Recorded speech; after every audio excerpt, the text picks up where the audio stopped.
ইসলামকে এবং তাওহীদকে সমুন্নত করার জন্য, ইসলামের পতাকাকে পুরো পৃথিবীময় ছড়িয়ে দেওয়ার জন্য রাসূলের সাহাবা কেরামরা যেভাবে জীবনকে উৎসর্গ করেছেন, নিজের অর্থনীতিকে উৎসর্গ করেছেন, নিজের শ্রমকে উৎসর্গ করেছেন, নিজের মেধাকে উৎসর্গ করেছেন, এটা বিনা নজিরে দুনিয়ার শ্রেষ্ঠ সাহাবায়ে কেরামরা।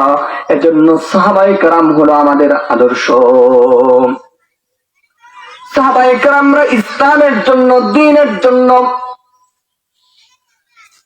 জীবনের সমস্ত স্বার্থগুলো উৎসর্গ করে দিয়েছেন। হযরত মুসআব ইবনে উমাইর রাদিয়াল্লাহু তাআলা আনহু একজন আল্লাহর রাসূলের সাহাবা। আর এই ঘটনাটা আমি যতবার পড়ি, যতবার শুনি, আমার হৃদয়টা নাড়িয়ে তোলে এই ঘটনাটা। হযরত মুসআব ইবনে উমাইর রাদিয়াল্লাহু তাআলা আনহু ছিলেন মক্কার একজন সম্ভ্রান্ত পরিবারের সন্তান। তার মা ছিল অনেক বড় ধনাঢ্য, অনেক বড় ব্যবসায়ী, কোটিপতি। তার কোনো টাকার অভাব ছিল না, সম্পদের অভাব ছিল না, জামার অভাব ছিল না, কোনো কিছুর অভাব ছিল না। যে কোন ইসলামের দাওয়াত গুলো সর্বপ্রথম ইসলামের দাওয়াত তার কানের ভিতরে আসলো, কয়েকজন সর্বপ্রথম ইসলাম ধর্ম গ্রহণকারীদের মধ্যে একজন হলেন হযরত মুসআব ইবনে উমাইর রাদিয়াল্লাহু তাআলা আনহু।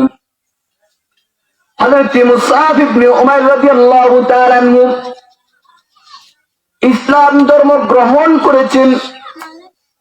তার মা তার জন্য খাবার বন্ধ করে দিলেন, তার মা তার জন্য পোশাক দেওয়া বন্ধ করে দিলেন। হাদিসের মধ্যে, সিরাতের মধ্যে ঘটনা এসেছেন, মুসআব ইবনে উমাইর রাদিয়াল্লাহু তাআলা আনহু সেই সময়ের মধ্যে, মুসআব ইবনে উমাইর রাদিয়াল্লাহু তাআলা আনহু ছিল মক্কার সবচাইতে বড় একজন স্মার্ট ব্যক্তি। এবং হাদিসের মধ্যে এসেছেন 10 জন ব্যক্তি যাদের চেহারার সাথে রাসূলের চেহারার মিল ছিল, এরকম 10 জন ব্যক্তির ভিতরে ছিল একজন মুসআব ইবনে উমাইর রাদিয়াল্লাহু তাআলা আনহু। সেই মুসআব ইবনে উমাইর রাদিয়াল্লাহু তাআলা আনহু এমন স্মার্ট ছিল। আরে আমাদের সমাজের মধ্যে তোমরা যে যুবকরা নিজেদেরকে স্মার্ট দাবি করেন, তোমাদের পিছনে তো শত শত নারীরা ঘুরে বেড়াই না।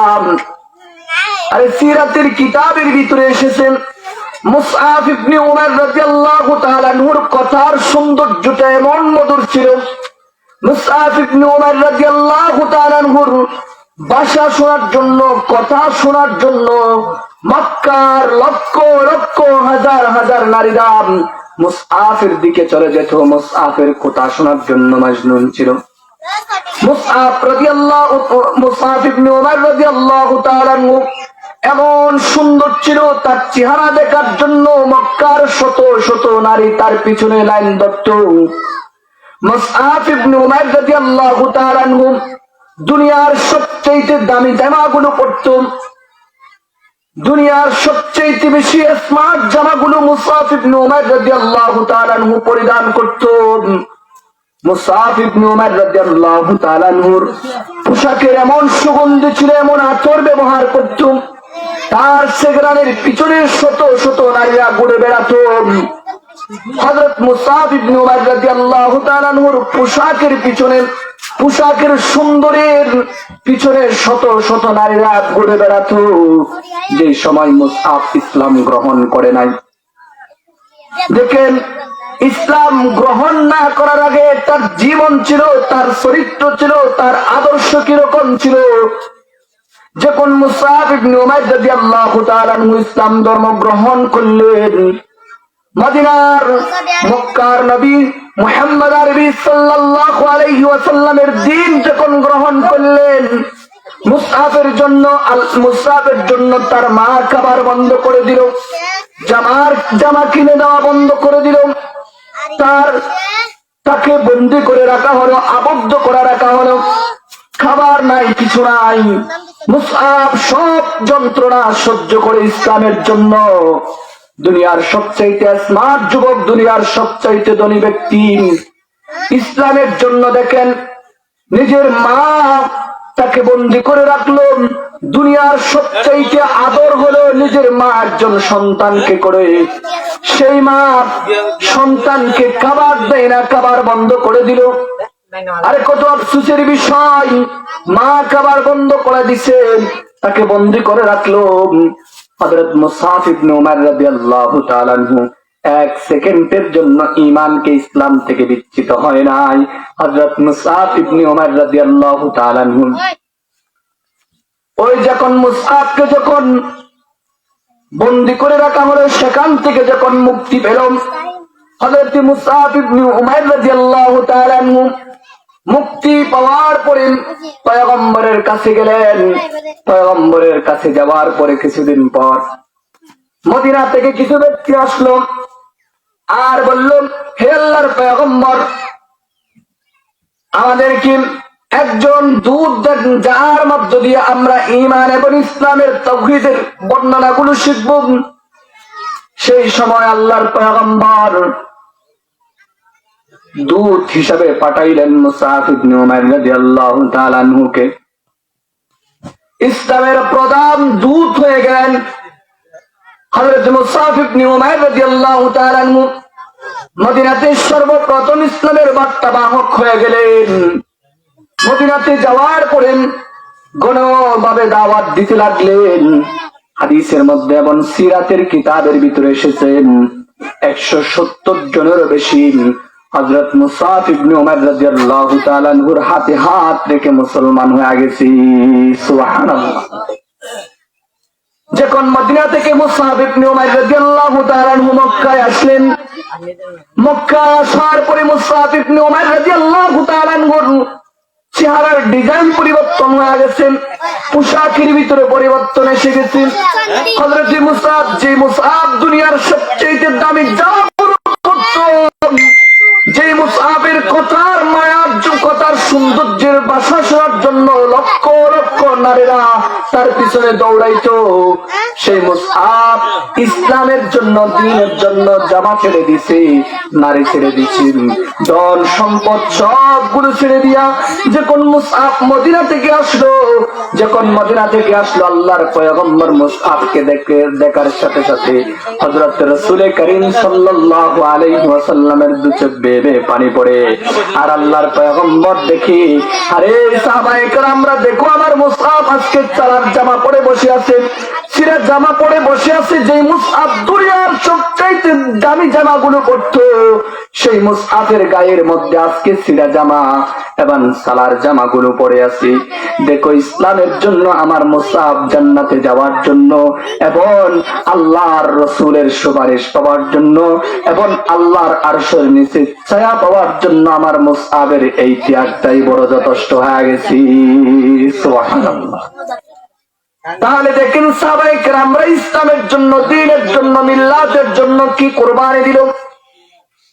আজকে যদি আমাদেরকে, আপনাদেরকে বলা হয় হযরত আলী রাদিয়াল্লাহু তাআলা আনহু যুদ্ধের জন্য জীবনের অর্ধেক সম্পদ গুলো আল্লাহর রাস্তায় চাঁদা দিয়ে দিয়েছেন, হযরত আবু বকর বাড়ির সব কিছু জিনিস এনে পয়গম্বরের পায়ের মধ্যে লুটিয়ে দিলেন। আজকে যদি আমার মুসলিয়া কাটার মুসলমান ভাই ঈমানের দাবি নিয়ে আল্লাহর কাছে কিভাবে জবাব দিবা বলো? আপনার পাশে মাদ্রাসা, আপনার পাশে মসজিদ, এই মাদ্রাসা দারুল আরকাম থেকে শুরু করে দারুল উলুম দেওবন্দ এবং জামিয়া সিদ্দিকিয়া পর্যন্ত সবগুলোর আদর্শ এবং এটা হলো দ্বীনকে জিন্দা করা, তাওহীদকে প্রতিষ্ঠা করা, উম্মার সকল সংকটকে মোকাবেলা করার জন্য এই মাদ্রাসাগুলো প্রতিষ্ঠা হয়েছে। যেমনি ভাবে দারুল আরকামের কাজ ছিল দুইটা,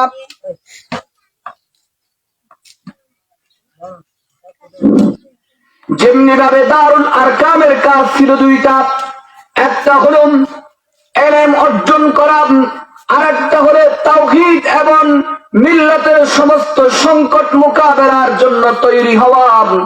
তেমনি ভাবে দারুল আরকামের নিয়মে দারুল উলুম দেওবন্দ, যখন ইলম শেখানো হয় সেখন ইলম শেখা হবে, যখন উম্মার সংকট আসবেন তখন শাহ ওলিউল্লাহ মুহাদ্দিস দেহলভী রাহমাতুল্লাহি আলাইহির নেতৃত্বে, আনোয়ার শাহ কাশ্মীরি রহমাতুল্লাহি আলাইহির নেতৃত্বে আমাদের লক্ষ লক্ষ দারুল উলুম দেওবন্দের সন্তানরা ব্রিটিশ বিরোধী আন্দোলনে নিজের জীবনকে উৎসর্গ করে দেয় মিল্লাতকে রক্ষা করার জন্য, এবং এই ভূমিকে রক্ষা করার জন্য হাজার হাজার দারুল উলুম দেওবন্দের আদর্শের সৈনিকরা রক্ত দিয়েছে।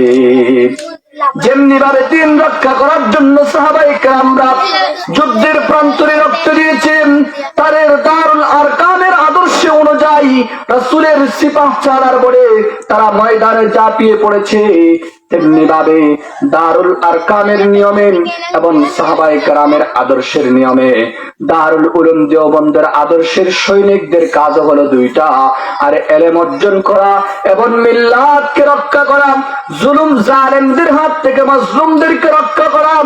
দুনিয়ার কোন জায়গা যদি মুসলমানরা যদি নির্যাতিত নিষ্পেষিত হয় তাদেরকে রক্ষা করা, দ্বিতীয় হলো ইসলাম প্রতিষ্ঠার জন্য কাজ করা। এটা যেমনি ভাবে দারুল আরকামের কাজ ছিল, তেমনি ভাবে দারুল উলুম দেওবন্দ সাহাবায়ে কেরামের আদর্শে কাজগুলো করে যাচ্ছে। দারুল উলুম দেওবন্দের পদ্ধতিতে জামিয়া সিদ্দিকিয়াও এই জমিনে দ্বীনকে রক্ষা করবে, তাওহীদকে রক্ষা করবে, উম্মার সংকটে কথা বলবে এবং জালেমদের বিরুদ্ধে সোচ্চার হওয়া শিখিয়ে দিবেন, এবং এই জগতের সমস্ত তরুণ যুবক সমাজকে ইসলামের জন্য তৈরি করবে। আজকে আগামী দিনের প্রজন্ম যে ছোট ছোট বাচ্চাগুলো এখানে পড়ালেখা করে, এরাই হবে দুনিয়ার শ্রেষ্ঠ সন্তান উলামায়ে কেরাম। তারাই একদিন এই জগৎকে, এই দুনিয়ার মানুষদেরকে নেতৃত্ব দিবে, তারাই একদিন সুলতান নানতবি হবে, তারাই একদিন আনোয়ার শাহ কাশ্মীরি হবে, তারাই একদিন হুসাইন আহমদ মাদানী হবে, তারাই একদিন শেখুল হিন্দ মাহমুদুল হাসান দেওবন্দি হবে, তারাই একদিন সৈয়দ ইসমাইল শহীদ রহমতুল্লাহি আলাইহির মতো জালেমদের হাত থেকে আরে রাজা রঞ্জিত সিং যেমন ভাবে ইসমাইল শহীদ রহমতুল্লাহি আলাইহি, সৈয়দ ইসমাইল শহীদ রহমতুল্লাহি আলাইহি যেমনি ভাবে রাজা রঞ্জিত সিং এর হাত থেকে লক্ষ লক্ষ মুসলিমদেরকে রক্ষা করার জন্য আন্দোলন করেছে, সংগ্রাম করেছে এবং লক্ষ লক্ষ শহীদ হয়েছে এবং নিজের যে উৎসর্গ